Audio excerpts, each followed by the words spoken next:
Hello, everyone, and welcome to Ripple Effect TV. I'm your host, Connie Wilshansky, and today I'm really honored to welcome Scott Wayman, who is the CEO and founder of Kangaroo-Time. Now, I met Scott several months ago when I shot him actually a cold email. I was like, hey, I see what you're doing. It's really cool. I love this software concept. Let's jump on a call. And I think he shot back within like 5 minutes or something, and he was like, sure, let's jump on a call. And then we kind of started a little bit this relationship, and Scott was doing some stalking of our page and what was going on and what we're doing in Schools of Excellence. And then eventually I flew down to his headquarters in Buffalo, New York, met with him and his incredible team in person, and just everything that they're doing for the childcare industry is phenomenal. So thank you so much for being here today, and I'm really excited to dig into this conversation. Me too, honey. Me too. This will be fun for sure. Hi, I'm Connie Wilshansky, mama of four and creator of the School of Excellence system. And I'm on a mission to help early childhood leaders build and sustain schools of excellence. So if you want to create a collaborative culture, build efficient systems in your school, and design an environment that can grow your team, then you're in the right place. In the last 15 years that I've been working in the early childhood field, I've become deeply passionate of helping leaders with their mindset, their skills, the tools, and the strategies to build their schools. So each week, I'll share strategies, advice, coaching, and inspiring interviews. I know that you want to create a ripple effect in your school and your life. So let's do this together. Yeah, so if for everyone that does not know you, could you give us just a quick update who you are and what you're doing right now and what you're excited about with the childcare industry? Sure. So my name again is Scott Wayman. I'm the founder and CEO at Kangaroo-Time. I have kind of an interesting journey to entrepreneurship. So I started a career in the late 90s out of college. Again, a little later to the game than the sweatshirt wearing 22-year-old who writes a lot of code and spends a company. Started in business development and sales. I work for a great company called Enterprise Rent-A-Car. And there's a funny monologue by Will Ferrell and Step Brothers about maybe just hanging it up and going to work for Enterprise because they teach you all kinds of management skills. They do. It was a fun early 6-year stop, and then my career evolved into healthcare sales and business development. So I sold capital equipment, software, and medical devices. And through that journey, met the founder of a company called MedStreaming in 2009, or actually 2007, and in 2009, I was the entrepreneur at MedStreaming that spun up our signature business unit. And it was a great experience. But prior to that, had adopted my youngest brother. My family, I tell the story, we have it's a pretty heartbreaking and tough story. My father died. I got a call, the most shocking call of my life at 6 a.m. My junior year in college. My father had passed away. All of a sudden, I was a college football player, barely, not a very good one, but we were right in the middle of our season. I had to fly home and attend my father's funeral. I was convinced I was going to disenroll from school, come home, take care of my mom. My mom said, "You're crazy. You can't take care of yourself. Go back to college, get an education." She was the rock of my life. 6 years later, she was diagnosed with ALS. She had adopted my youngest brother right before my dad had passed away. So when she was sick and diagnosed, I adopted my youngest brother and became his guardian, his primary caregiver, and put him in an early education school. And that's when I became introduced to the world of early educators and those of you that build bodies, souls, and minds. From there, my entrepreneur journey saw what was going on at my first startup at MedStreaming. And every day, with every product we'd launch, with every new piece of software that we were delivering in health systems, I would say to myself, oh my God, this could be so impactful in the world of early education. I have to do this. I trademarked Kangaroo-Time as a result of an interaction at in an OBGYN suite where they were doing skin to skin contact. That's where the name comes from. And here we are. We just celebrated our 5-year anniversary. We have over 30 employees now, and we're growing super, super fast. And I like to say we're growing fast because we have love affairs with each and every one of our customers. I love that. I love that. Thanks so much. And so one of the things that I was fascinated by when I came to your headquarters is I got to meet with David, who's the data scientist. And what I think is really, really mission critical when I think of leaders, specifically in a time like this. So for those of you that are watching this in real time, we are still in the middle of this coronavirus epidemic. It's a war zone right now. All CEOs are wartime CEOs right now, which means we're making critical decisions that are going to impact the lives of ourselves, our team, our employees right now, and 3 to 6 to 12 months from now. And so you're really seeing like this colander of people splitting of like, who is the leader who's rising? A leader who's rising now is someone who is not hiding. Any leader who's not speaking up every single day, making voices, sending emails, going live, talking, is not a leader right now. Because if you're hiding, you've always been hiding. People who are always coming forward and speaking are like the leaders that are rising now. So that's just as a side point. So data is what's going to help you make the most critical decisions right now. And that's why I'm really excited to talk to you, because your entire software company is all about collecting critical data points. So can you just walk us through a little bit about what are some of the kinds of data that you collect and why does that help your customers? Sure. So as a company, the ethos from the very beginning was to be very intentional and very data driven. We knew that we were building 3 very, very interesting acquisition engines that we would take to market. The first one being our childcare management system. So we would understand things like payment latency, like how quickly a parent would get an invoice in the mobile app and how quickly they would pay and how quickly that would hit the bank and what that did for the cash flow in the business. We also understand with our classroom automation platform, each and every event that happens inside the classroom. So we record about 200 events per minute in the classroom. And that data, again, you met David, one of our data scientists. We've been very, very conscientious about collecting and then assuring that our acquisition engine that we've deployed into the classroom can give back to our customers, right? So knowing, I think I was sharing with you, we're just about to write a white paper that has scientific data with over 8 million diaper changes that will show you the age that children normalized will potty train.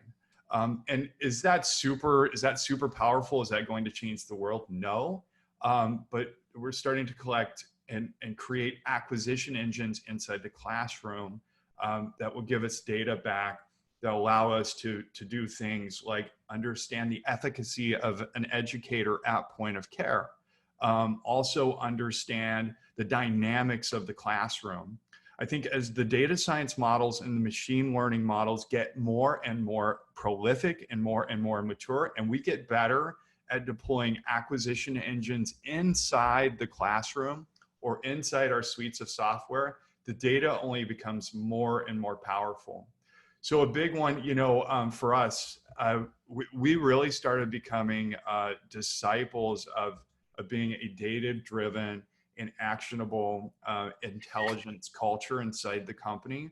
A big one for us, like our obsession within our company ethos is what we call Net Promoter Score. Are you a big follower of Net Promoter Score? Oh, yeah, NPS is the short term. And the question that we ask all our customers every month is how likely is it that you would recommend our company to a friend or colleague? And 9s and 10s are the only respondents that we feel like 9s and 10s are the only passing grade. Everything else on the NPS scale is a fail. So we've built our culture around that, monthly Let's meetings. pause for a second on that. How do you collect that data? So for someone that's watching this, how do you collect the data around, like you just send out a simple Google form, like, hey, would you recommend our company to someone else? No, we actually used a formalized, so we use Qualtrics, and we actually put those surveys in that platform, and you can set them and forget them, so that they do go out. We try to cohort also, so that we're getting the data back, and it trickles back. Our data science team wants us to cohort our customers. So we do that by size. We can do that by region. We can do that by the age of deployment. So, we find that our most successful customers use more of our products. So, we have some customers that choose to use very specific parts of the platform, but yeah, so deploying that and then bringing that back so that the data can be cohorted and understood across the portfolio of customers. So my question is always, like, I know sometimes people say things like anyone can make up their NPS. True. Yeah, I do think there is a discipline and really collecting it or like creating a non-volatile acquisition methodology. But I would disagree. I would say that you can't, and if you have the controls internally, and if you respect the collection of that data enough, one of the things where NPS I feel like is inherently skewed. So you send out the response, you send out the surveys, and you only get, let's say, 30% of the responses back. And who's more likely to respond to something? We see this in reviews behaviors all the time. So we do the best we can to normalize that, and really incent people around the story and what it does for our products, what it does for our methodology internally, how we handle customer development. So the one question can be a leader and what you base the entire organizational health on, but I do think there are ways to dig deeper and ask additional questions. Awesome. So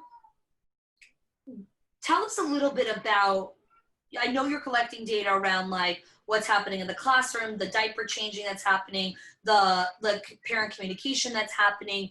What have you found as some of the key data points that have helped owners make better decisions around their center as a result of the data that you're feeding them? You know what? We're evolving the data science and Sure.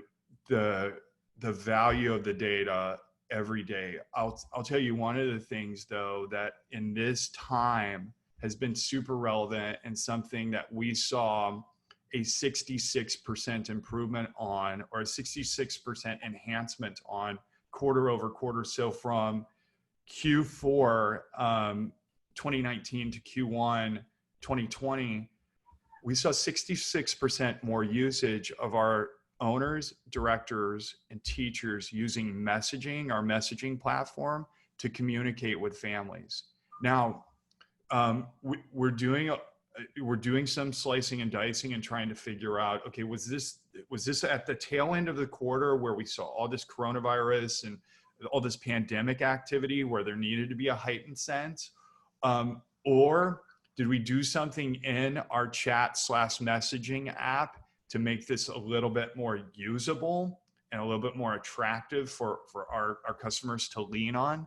We're still trying to figure that out. We have a couple of different theses on that, and we do think it has to do with how we're building the product and some of the enhancements we've made and we've added. But again, that's super compelling.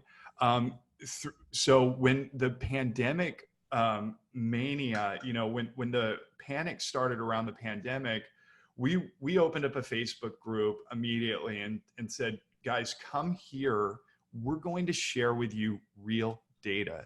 We're collecting check-in and check-out attendance information throughout the country. We're going to de-identify it, but we want to share it with you so that we can help you be intentional and make decisions. I think, we all get into this game of trying to translate what the media is saying and what the governor said and what the state's doing. but nobody, as we started to spin up our Facebook group just for this particular situation, we started to see the banter in the channel was, what are you guys doing? We have no idea. Do we call our competition? Do we band together? Do we stay open for just essential employees? What's going on? And for us to be able to say, guys, week over week, from when the pandemic started, we're down 65% Monday over Monday attendance, and 28% of our schools took in nobody. That was super powerful. And I think it was a stewardship for us, and it continues to be for us, to give that back to customers so they know what the heck's going on. So I really love what you're saying, Darren. I want to bring this to everyone that's watching. During a wartime, during a pandemic, during any wave of change, it is human nature to want to scramble on the next shiny object thing of like, oh, everyone's doing this. Oh, I should do that also. Or everyone's doing that. Oh, I should do that also. But what I'm finding is that don't dilute your brand just to make quick decisions. And that's one of the things I love of what you guys are doing. You are a software brand. You're someone who's built software on the back end of data science. And you rose up at this time as a leader of someone who's continuing to provide data and metrics to help people make critical decisions. And I really want to thank you for doing that, because I think it's so important for people to stay aligned with their brand always. And for parents that are watching, for school leaders that are watching, don't dilute who you are during this time just because you're going to go do distance learning or whatever it is. Like, if you're a Reggio-inspired school, you stay a Reggio-inspired school. If you're a Montessori school, you stay aligned with who you are. It doesn't mean you can't make modifications, but don't dilute who you are. Just personally for me, like, we're always about culture and leadership and skill development, and the mental health of our parents and families. That's the voice that I've been bringing out. Only because, and any time that Scott brings anything out, I'm like, guys, go watch this. Scott did this. Go watch this. Go check this out. Like, someone did this on finance. Someone did this on legal. Go there and go get all those resources. But this is what we do, and only.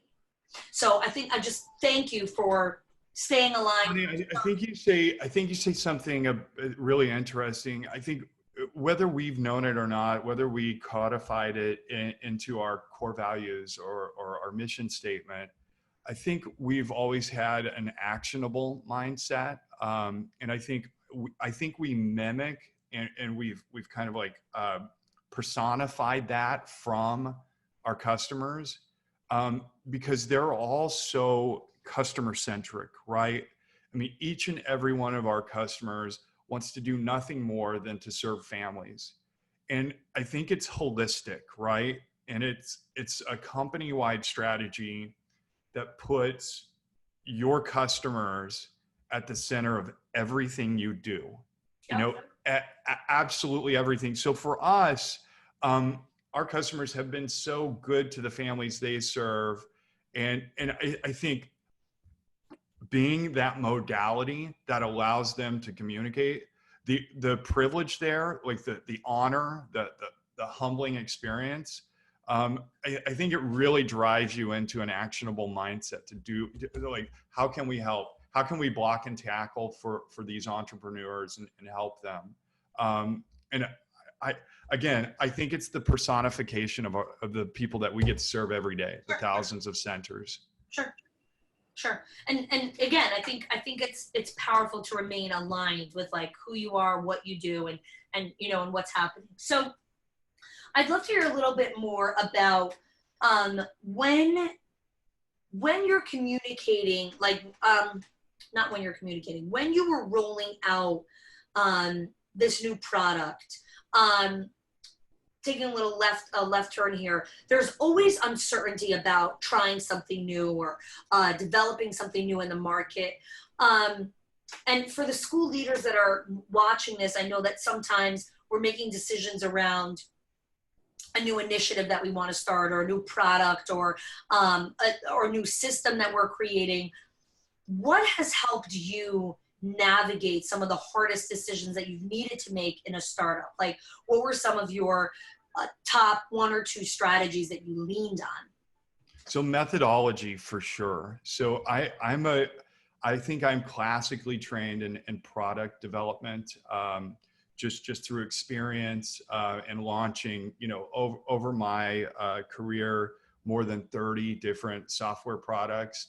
But the methodology or discipline that I think has been most effective for me has been really deploying thoughtful customer development and staging customer development so that it's super interactive, and so that you get to the core of what my mission is, which is to build something that's that's beautiful, that's innovative, and that in the end doesn't waste anybody's breath or time. So I think at Kangarootime, we were super fortunate to have, like 5 centers in the early days that were just crazy, hair on fire, and like they had this high energy level, willing to give us feedback. I think identifying those folks, your tribe, that group of people, they're going to give you the critical data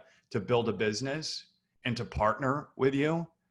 That's step number 1. So for our school leaders, if they're rolling out new initiatives, if they're trying to do something innovative, finding those partners that act as a cohorted group of customers that they can experiment with and get feedback from.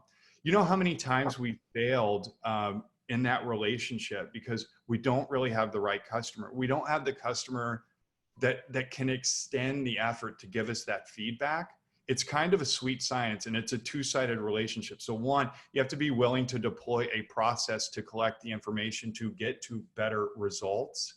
You have to be honest. You have to have a framework to like completely wipe something out when it sucks and you've failed. You've got to have the courage to admit that you've failed. And then on the other side of it, you got to have people that are willing to tell you failed. Honey, you seem like a person that would tell me honestly, because you care about me, that I failed at something. So, but those people are not, they typically live in New York. Just kidding. No, kidding. They do. Yeah, I know.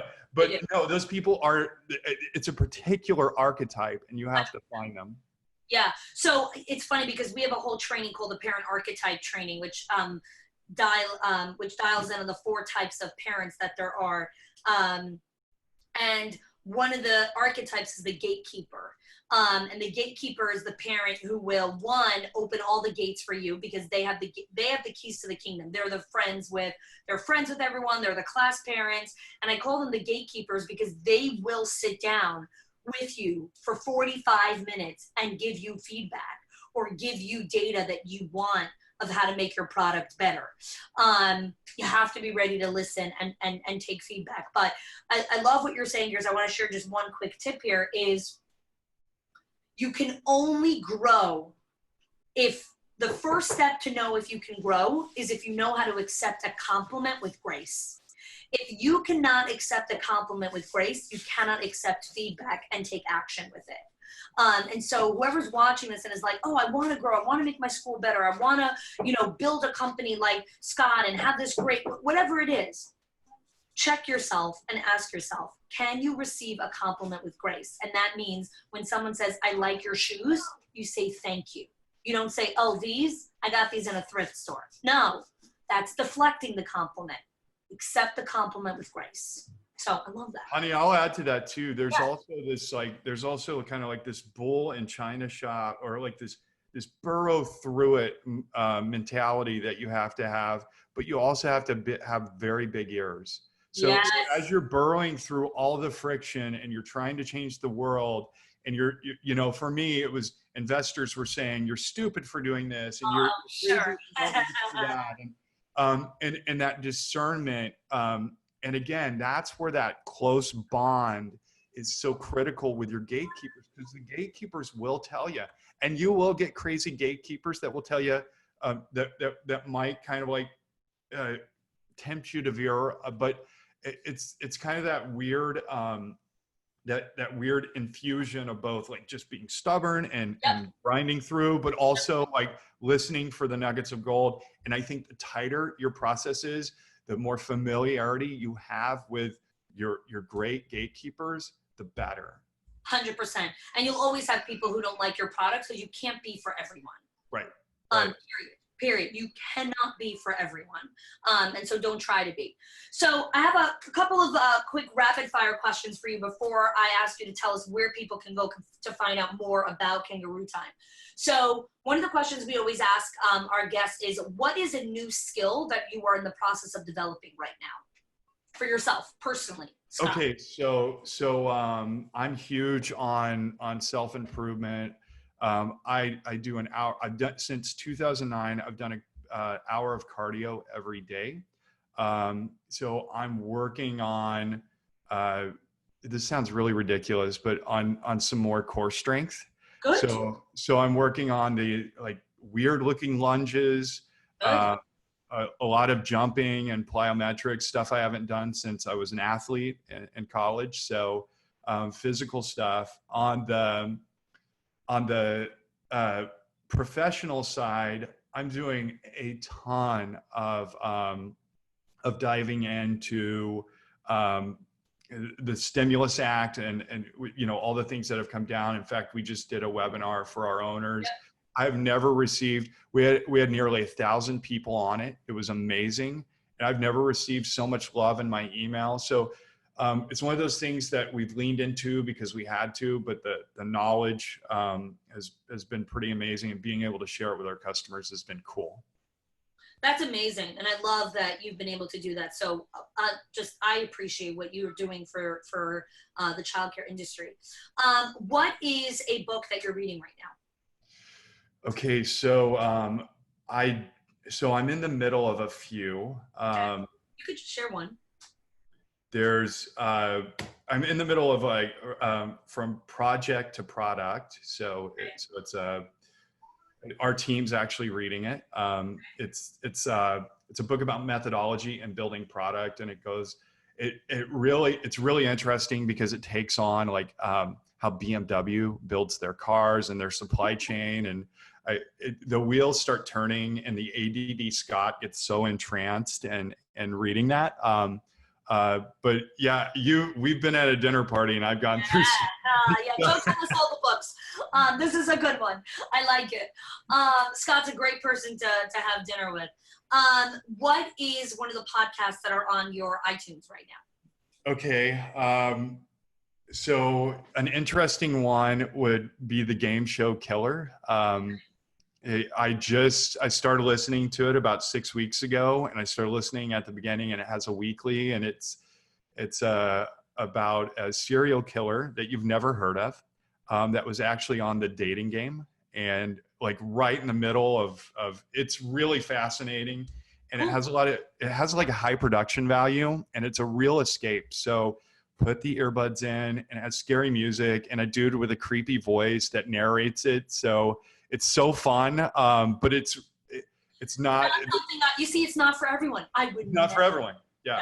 But you love it, you know. I love it, yeah, because I just can't believe it was set in the 70s, and it was before like criminal forensics and everything, and it's just like, oh my God, I'd be so scared if I lived. Like I would never let my sisters leave anywhere if we lived in this time.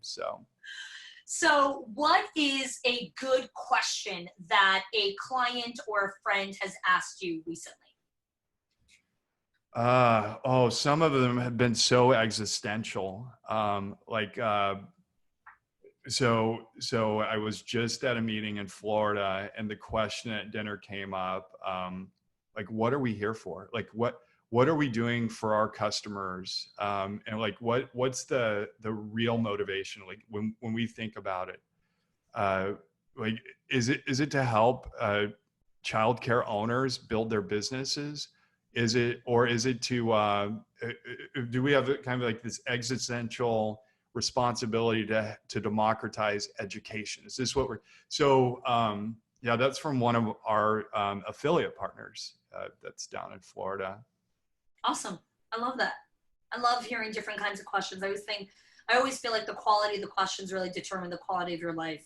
So awesome. Well, Scott, where can people go to find out more about you, more about Kangarootime, more about this incredible product that you have built from the ground up and are continuing to develop and really designed to serve childcare leaders? So a couple places. Our website is kangarootime.com. Okay. If we'd love for you to look at what we're doing. For those of you that are really looking for answers throughout this pandemic experience, and honey, let me go back. I just had a customer ask me a question today. He said, I get it. I get what's going on, but Scott, what do you think it's going to look like when things all of a sudden, what is our recovery going to look like? And I said, that's an outstanding question. You know, like we just don't know. We don't know when it will be. We don't know. But I thought it was one of those that really, is it October 1st? Is it July 1st? Is it June 1st? We just don't know. And then when it does come back, what's that? Can I share something about that? Sure, absolutely.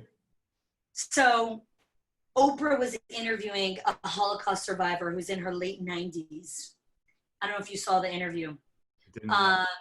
And the excerpt that she said struck a chord. I will never forget it.